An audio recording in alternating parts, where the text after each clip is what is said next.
Morning, Chloe.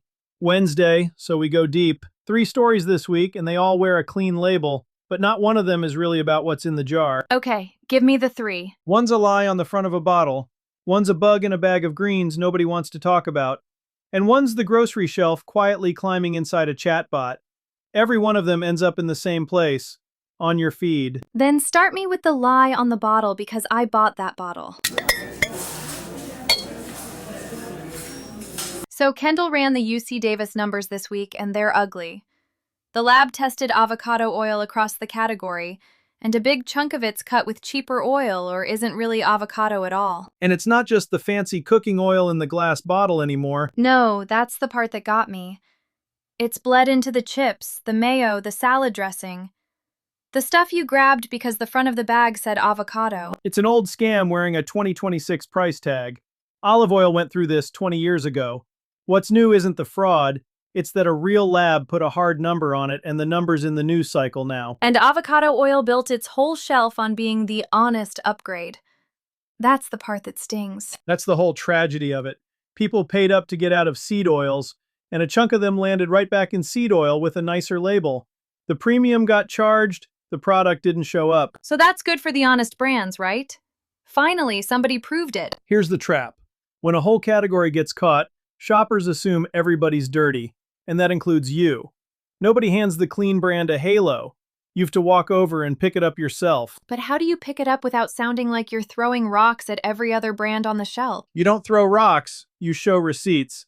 Takeaway 1, make the proof the post. Not a caption that says, "Trust us," an actual document on screen.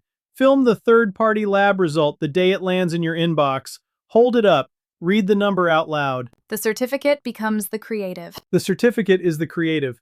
Your competitor can't copy a test they'd flunk.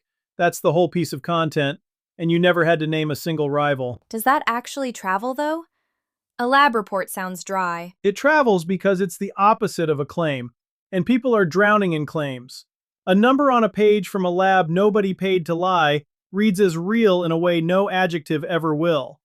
Post the document, circle the line that matters, say what it means in one plain sentence. Dry is why it works. Everybody else is bringing mood lighting and a serif font. You bring a receipt. Okay, but a lab report is one post. What do I do when I want to go deeper than a screenshot? Takeaway 2, put the supplier on camera. Drive to the grove, the mill, wherever your oil actually gets pressed, and let the person who presses it talk for 30 seconds. Why does that beat me just saying it myself? Because that footage is dull to fake and impossible to fake well. Trust rides on a face and a place, and the folks cutting their oil with soybean have got neither one. And if I can't get to the Grove this month? Then you run takeaway 3, and you make it a standing segment. One test a week, on camera. Yours 1 week, a competitor's the next, a mystery bottle a follower mailed you the week after. Same format every time. Pour, test, read the result, react. So the audience starts feeding you the material. Do it for a month and people ship you products to check on their own dime. Now you're the person the whole category trusts to read a label out loud. And a standing segment does something a viral one-off never will. It compounds. Every week you stack another proof on the pile, and you hand people a reason to come back next Thursday. One viral test is a spike. A segment is an audience. The fraud handed you a villain, and you turned it into a weekly show. Number 2 is grimmer.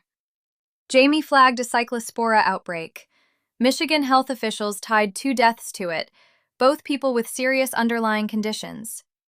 It's a parasite that rides in on fresh produce. And you already know where that beat goes. That nobody in fresh markets around it. Ever. It's the one risk the whole category pretends isn't there. Right, leafy greens, herbs, the pre-washed clamshell. The exact stuff a clean brand puts front and center gets sold on being fresh, and fresh is the same thing that carries the parasite. So the selling point and the risk are the same object. Because it's terrifying and it's boring at the same time, which is the worst combination a marketing team can get handed. Nobody wants to open Instagram and watch a produce brand talk about a parasite. So they all stay quiet. And silence is fine, right up until the day it isn't. The problem is you can't build trust during the scare. The scare is the test. You had to have built it before. So what does building it before even look like? You can't post about a foodborne illness that hasn't happened. No, and you shouldn't. You post about the thing that prevents it, long before anyone's scared. Takeaway 1, Make traceability a content pillar, not a crisis response.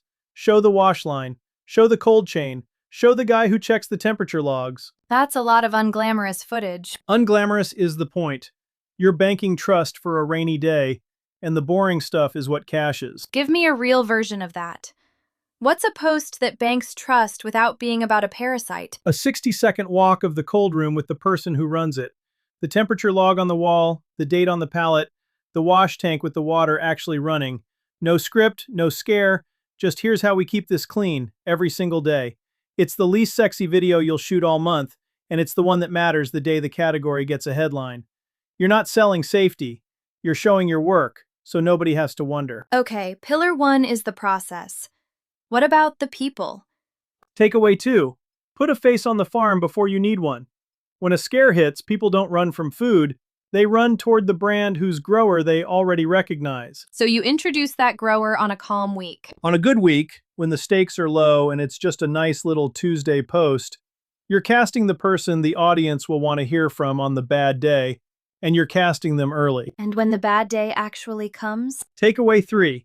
You already own the channel, so you use it plainly. No lawyer voice, no statement that reads like it survived 4 rounds of legal. The same person who's been showing you the wash line all year gets on camera and tells you what happened and what they did. A press release versus a neighbor. A brand that only speaks through a crisis statement sounds guilty. A brand with a face people know sounds like a neighbor.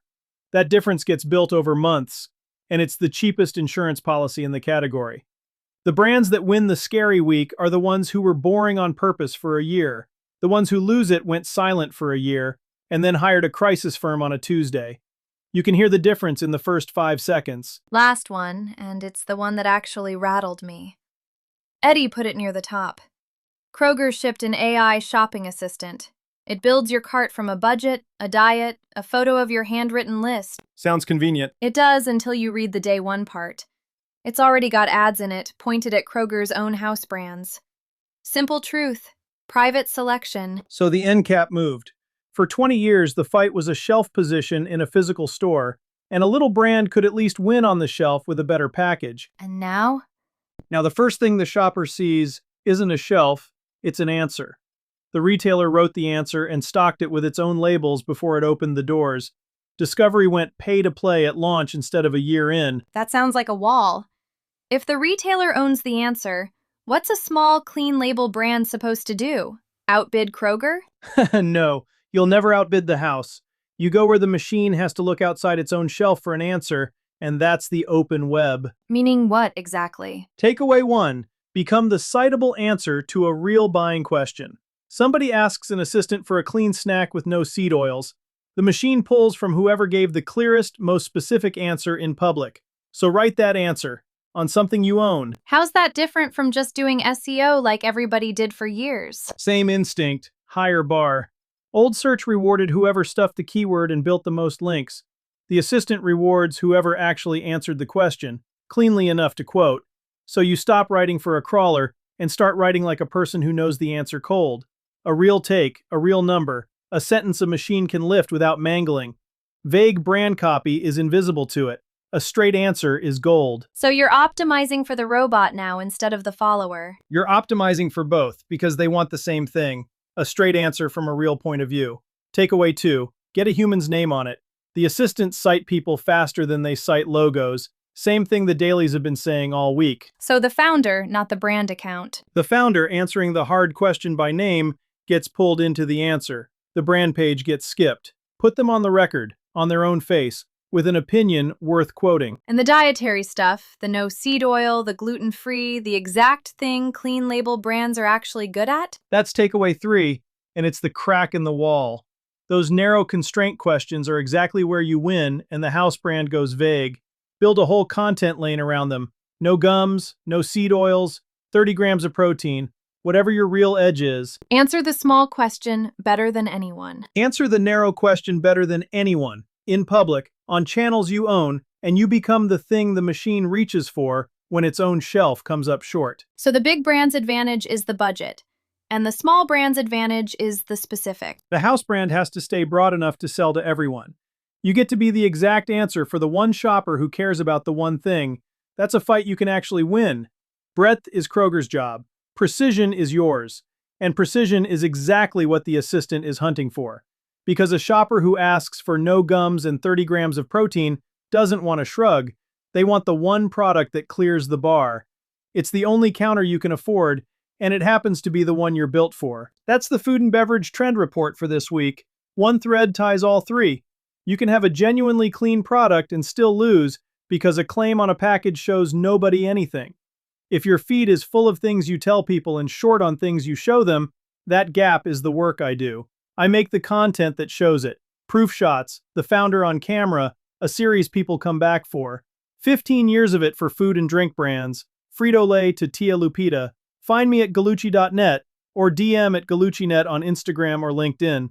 Chloe, go get some tacos. Already in the truck.